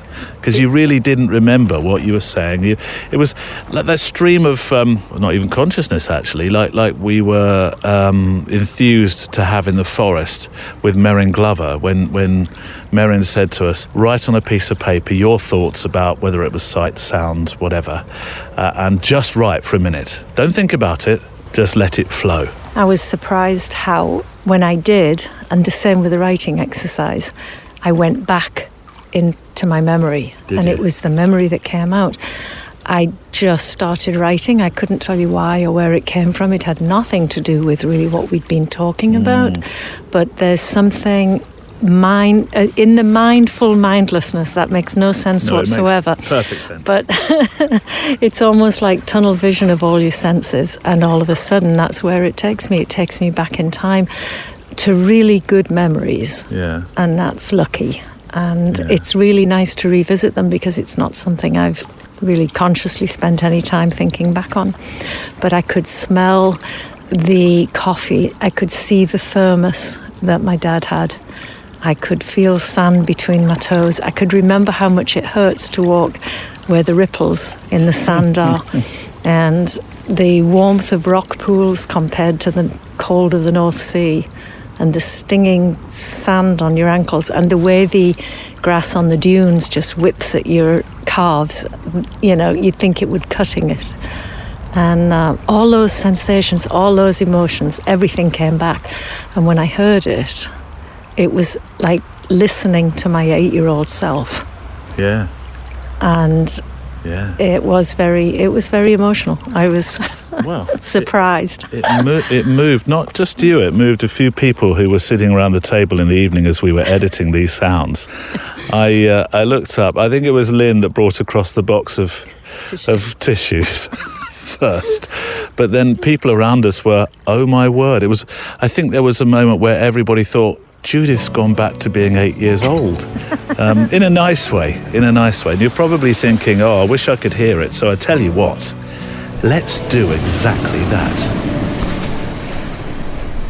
I feel as though I have time travelled. The sun is warm on my back. The waves are crashing in front of me. And I'm 8 years old, in the shelter of a striped windbreak.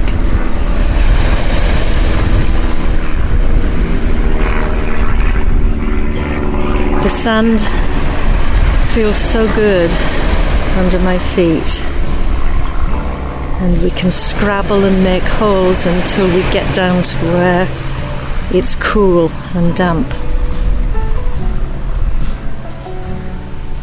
The waves would come in and run over your toes, and we'd squeal at the cold,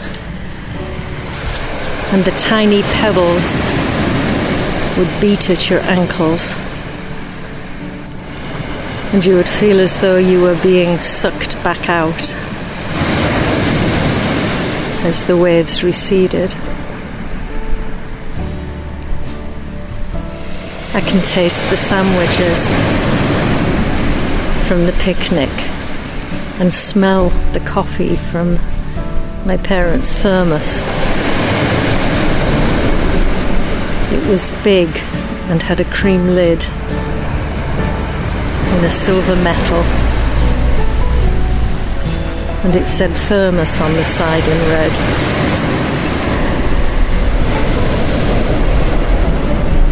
But if I close my eyes, I'm not here. I'm still back when I was 8.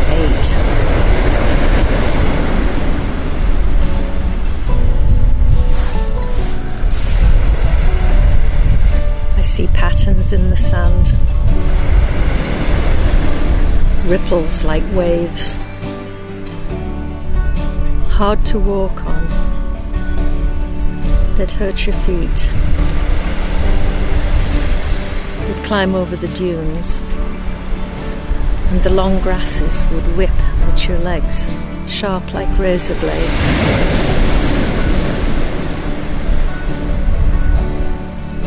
I can close my eyes, and I can hear all the memories. And it's easy to be transported, because I want to go there and feel it all over again. Time is a funny thing that races towards the things we dread and drags its feet and lasts forever. When we want to get to where it is we think we're going.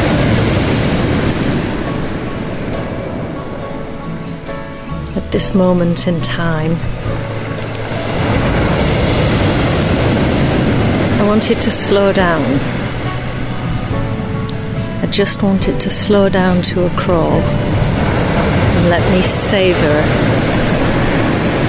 just taste every sip. It's interesting to hear that again. I've listened to it a few times actually since helping you to edit it. We've done a few different things this week on the retreat. Sound, writing. I loved being in the forest with Merryn Glover.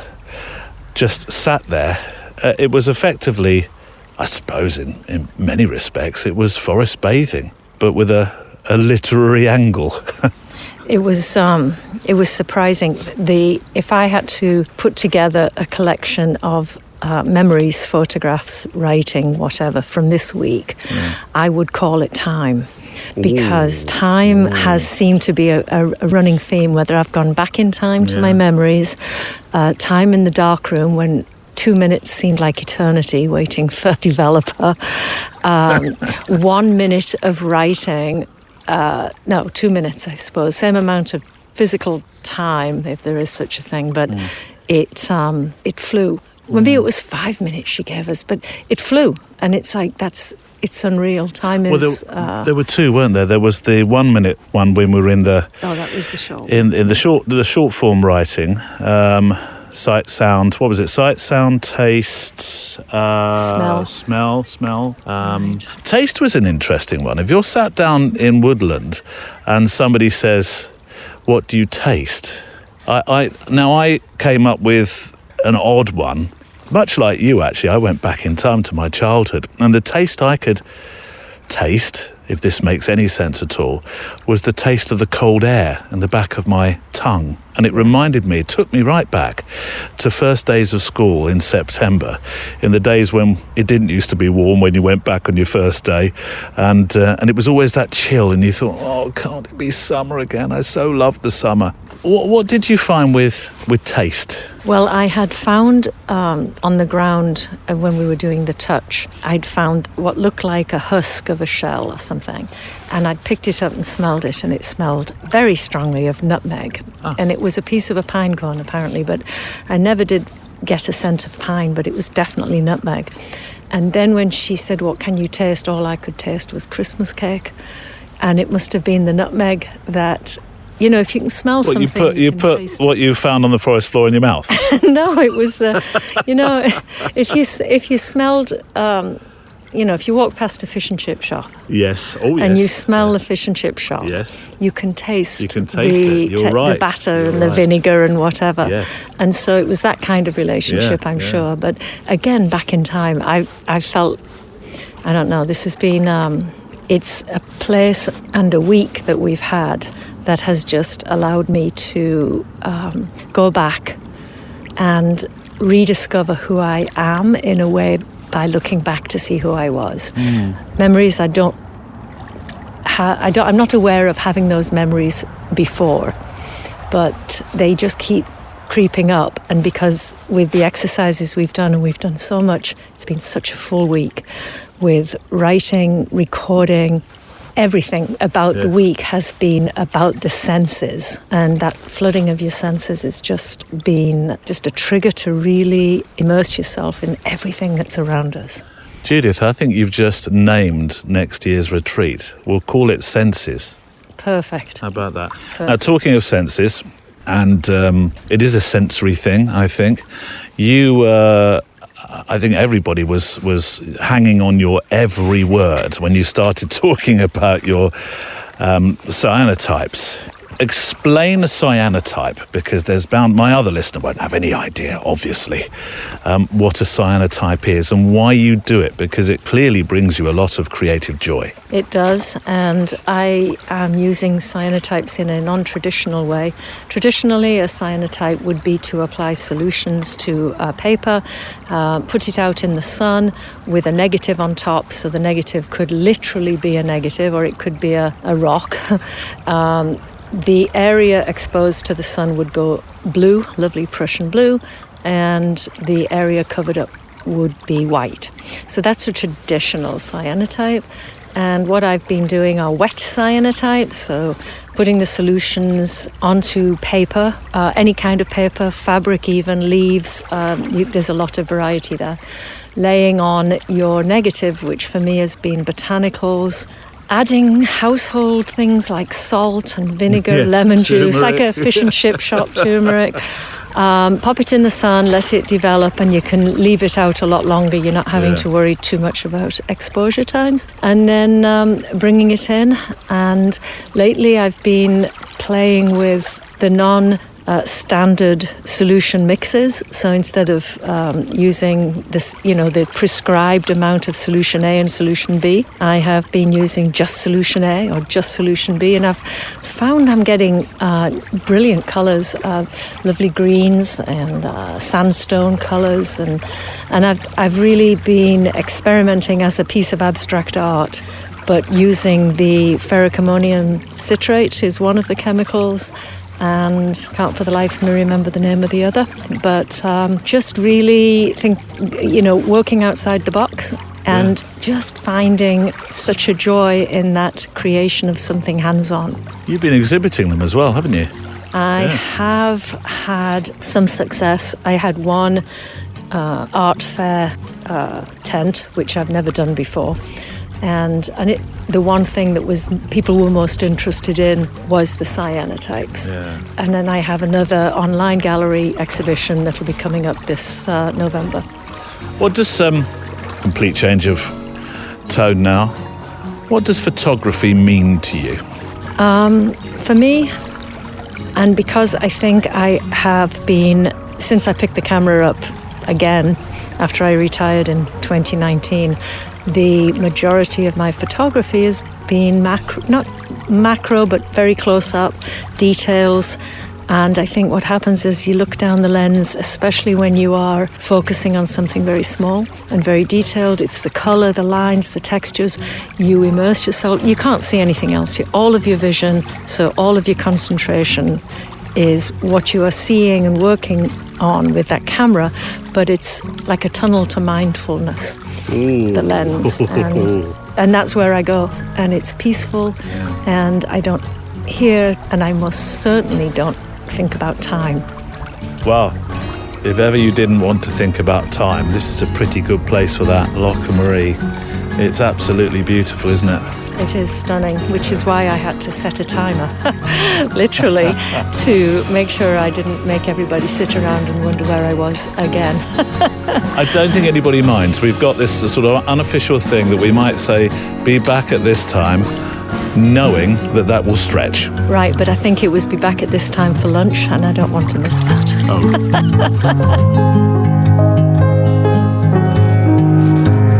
They're amazing, aren't they? I have taken some. There's a tree in, where is it? It might be Africa. That's called it's in the Amazon. And apparently it can move. It can actually it can actually walk with its roots. That's a true story, Anne. Yeah. Is it? Yeah. Are you sure? No, One of your true stories, No, it's Neil? an absolutely true story. I looked it up. I looked it up on the internet and saw it. And these roots here suggest that you possibly can. This is a tree right by Loch Maree. They do talk to each other, though. Well, no, yes. Well, we know that. That's a true thing. So trees can actually, not all trees, but some trees can actually move. Ergo, walk. I'm not going to stand here and watch to see if it's going to move. They don't go very. Time. They don't go very quickly. Have you had a good week? It's been amazing, and the weather has just surpassed itself. I know. And and the scenery is just amazing, and met some lovely friends. Yeah. So what's not to like? I know. Teacher's all right. Yeah, I don't like to see myself as a teacher. I think you'd make a good teacher. Do you? Yeah. Well, would I be good at teaching? And now, the reason why I'm asking this is not because I need Anne to feed me something that I believe is going to really help my ego.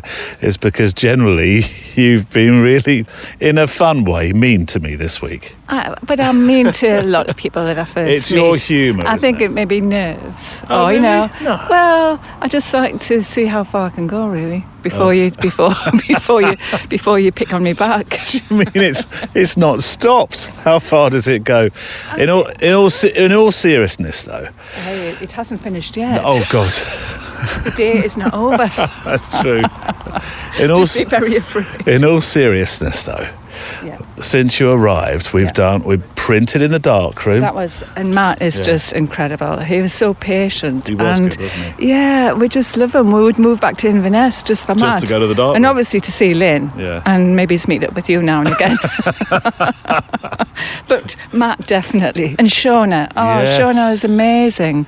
I just wish at 25 I'd had that insight. We should probably just fill in the gaps here. Shona is, you were particularly taken by her story, as was I, because she wasn't a photographer. No. She, I think she was... She was taking photographs with her phone. Yeah, and I wouldn't say she was lost, but she didn't have anything that she was necessarily working on as a project or a life project. No. And then her mum said something. Her mum said, why don't you get a camera? Yeah. And she did. Yeah. And then she's worked, got the next camera up, worked again, got the next camera up, did weddings, got the next lot of kit. And she's just an inspiration. Honestly, to anybody out there who's stuck, just look at Shauna, because she's found something that she is so passionate about and she's good at, and she's lovely as well. Yeah. She was helping us in the darkroom, wasn't she? She's a great film photographer. She is amazing, and Matt is just amazing as well. But I'm sure he knows that by now. Yeah. Well, he's been doing it long enough. Let's walk this way a bit, because some people are just coming to take pictures. You've got trees everywhere, and you've chosen to take pictures where we are. Come on. Hey, what do you like to photograph usually? Is it landscape? Is it urban stuff? Street? Everything. People, street, landscape, whatever is in front of me, really, when I take the camera out, really. I like talking to people, so I've just met Nick and Janet, so they were really nice. They sound like comedy characters. Yeah, who are I've they? just taken the photographs. The Nick and Janet show. They're on a walk. They live in Scotland, got a place in Switzerland, got a dog. Oh, you've got a lot of information out of them. Of course I am, I'm a Geordie. Yeah. From up north. Got their bank account number? Not yet. Not yet. Working on that one. Yeah. So, wait until they come down and then I'll get that one. But they said that we've probably had the best wet week, weather-wise, apart from 3 weeks in May. So we've been so lucky. I know. The sun shines on the righteous.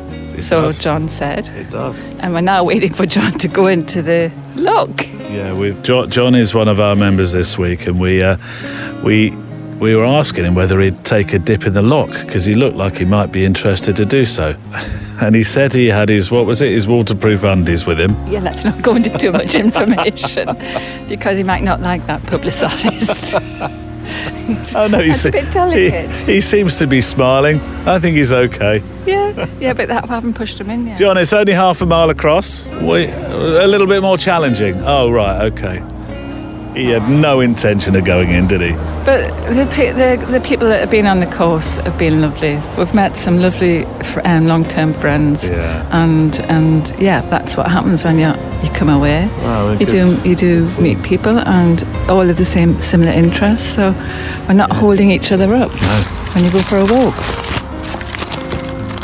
Well, I hope you've been enjoying following us on the Photowalk Retreat, hearing the voices and stories of those who came along. And if you'd like to join me with my co-host for these weeks, Lynn Fraser, be sure to visit photowalk.show and look for the Scotland 25 page, where you'll find a form to fill in and register your interest.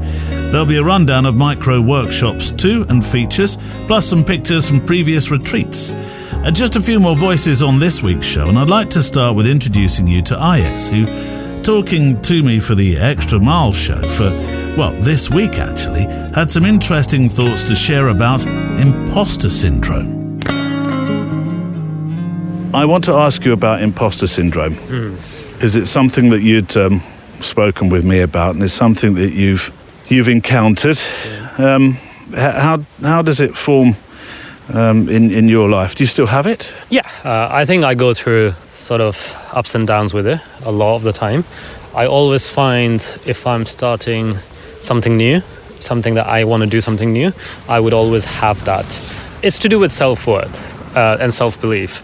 But you can be the most confident person, but it might just take like a single thing to knock all of it off. And that happens to all of us.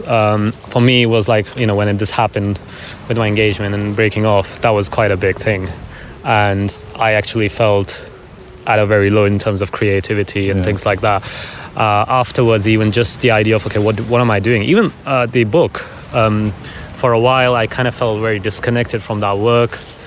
Even though it's my work, it's published, things like that. At the same time, I felt it was a ceiling in a way, and that's what happens. I feel with imposter syndrome, if you actually feel it, it's like something in you telling you, okay, you need to take that next step. You need to be a bit more brave. You need to kind of like either whatever you're feeling, whether it's a new vision, a new idea, you have to kind of work on it till you can make it, believe in it to make it to fruition. And a lot of the time, when we feel like this, we kind of recoil, or we feel like, no, it's too much. You sound like you've not recoiled, but embraced it, and it's part of. I'm not about to be ridiculous and call it your superpower. That sounds daft, but it's part of your reframing process. Definitely, I felt if I allowed it to recoil, or allow me to recoil with it, I would feel limited. And I feel as creatives, you have to be careful of falling into that trap, because that's where you become very stagnant in your creativity. Are you mean about your own work to yourself? Definitely. I mean, I look at my work now on this side of the whole imposter syndrome to what it was before. I think there's definitely a change of my whole process of editing has changed. In terms of seeing things, how I view, or what I'm creating has changed. And a lot of it goes back to who I am right now and where I am in life, because I feel that's what dictates. And it comes from internal. It's, if you're internally, you feel at ease, you will always reflect that on the outward. And you'll always channel that creativity in a very sort of on a wider scale. And if there's a lot of internal, to call it disruption, you will always find a lot of contradiction, a lot of heaviness, and you have to channel that to find that sort of opening or a comfort level, and then build from that. Because you'll always come to the other side. It's how you come to the other side is the key. We've been talking about identity today, identity of, your own identity as a photographer or as a creative. And it's a conversation we were having a moment ago. I should have pressed the red button about a minute or two ago. Vicky, identity. Having an identity as a photographer. And the conversation came from, what are these retreats that we do? Because it's not a landscape workshop. We're not standing before a mountain and say, well, if you put the camera 6 inches to your left, that'll just get that thing in much better context. We're not urban, we're not street. But you were questioning whether that's something that we do as humans, that we need to put ourselves in some kind of box.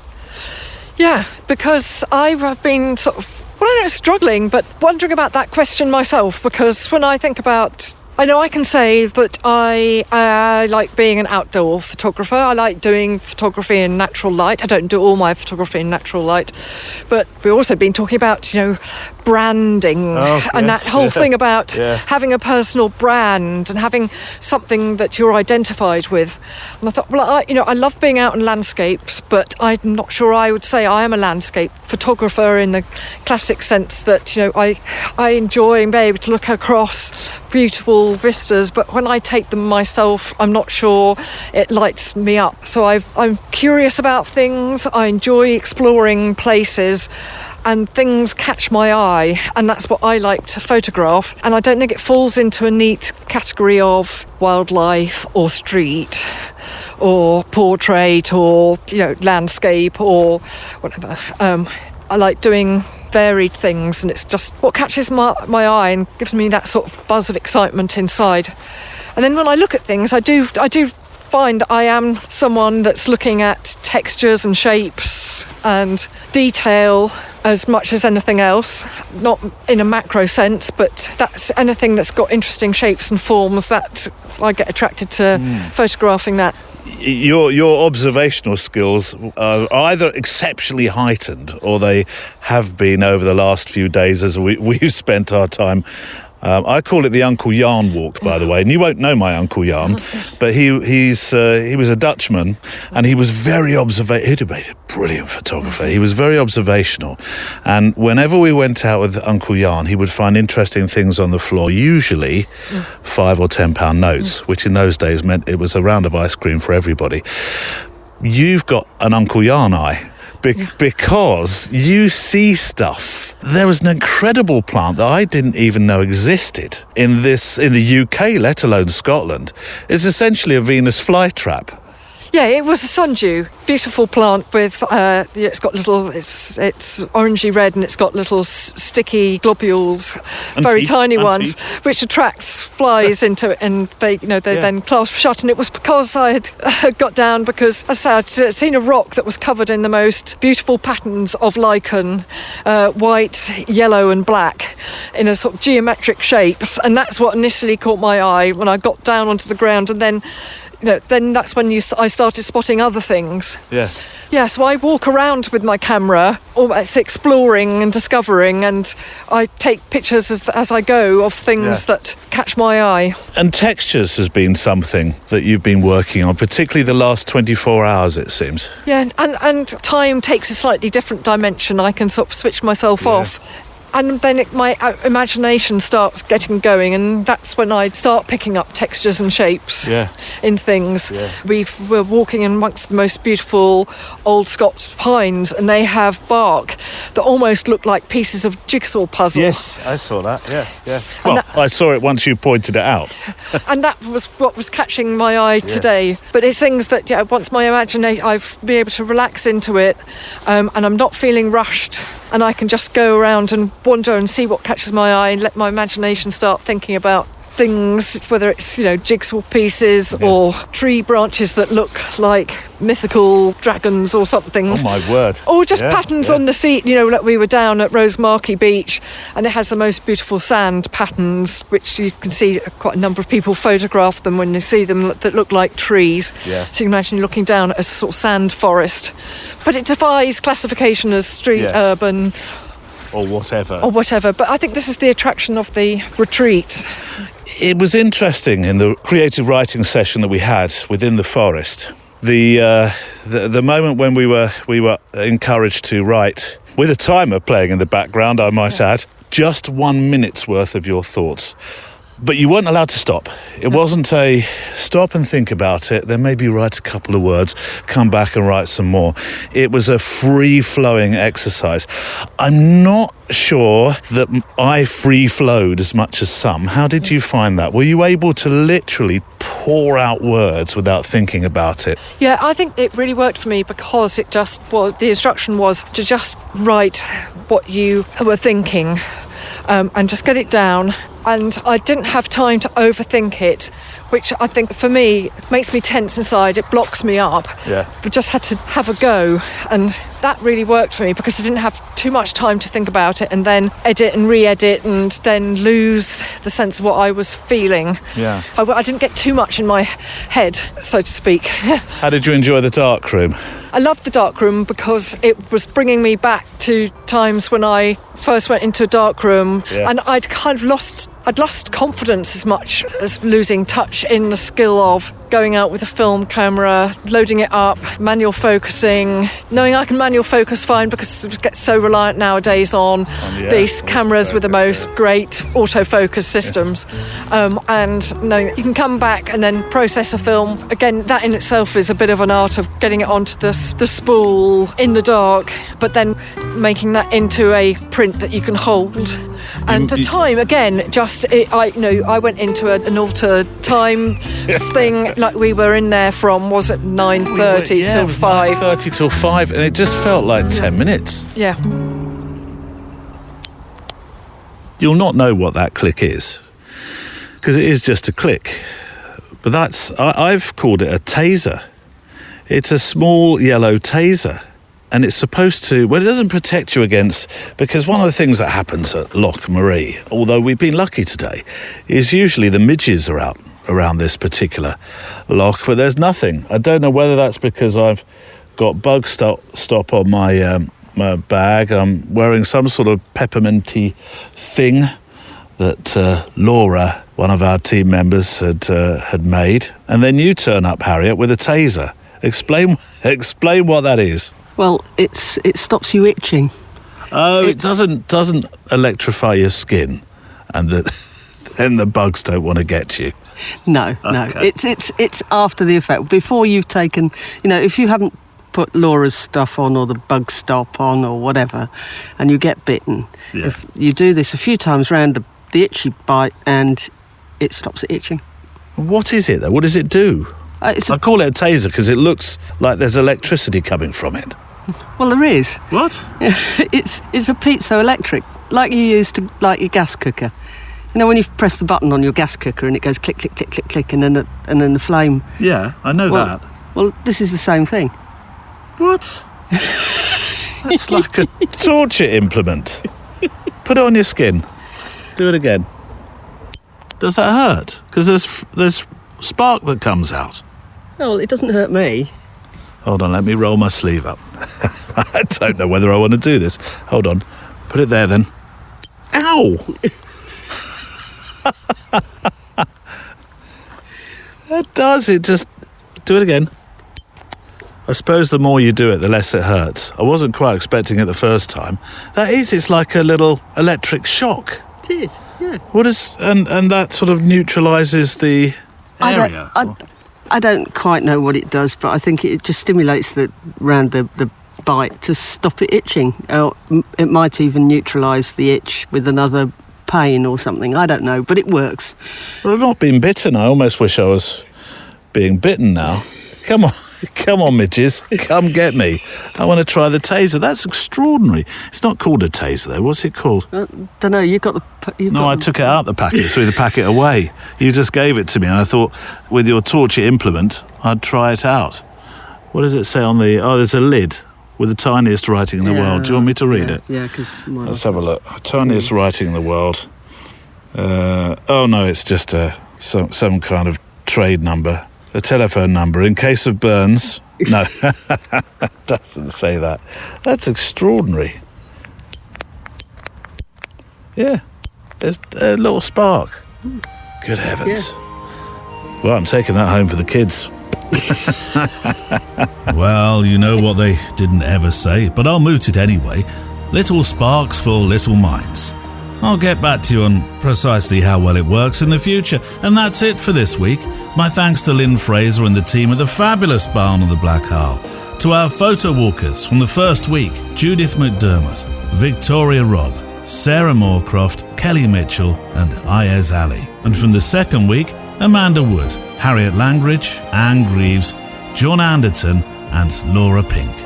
Back next week with your letters. That mailbag's been filling up during these specials while I've been away.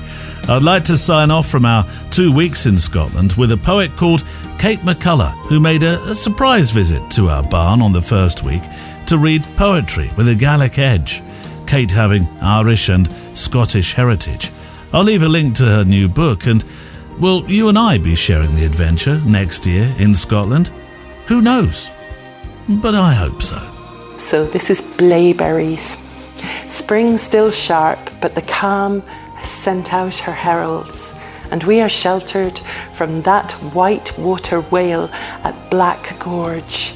In the village hall with Jill and Natalie, I dip flatbread into zaffer oil, spoon the simple mothering of hummus to my mouth, and we watch Fadia's tree, how she yearns for her grandfather's mulberry in Sassa.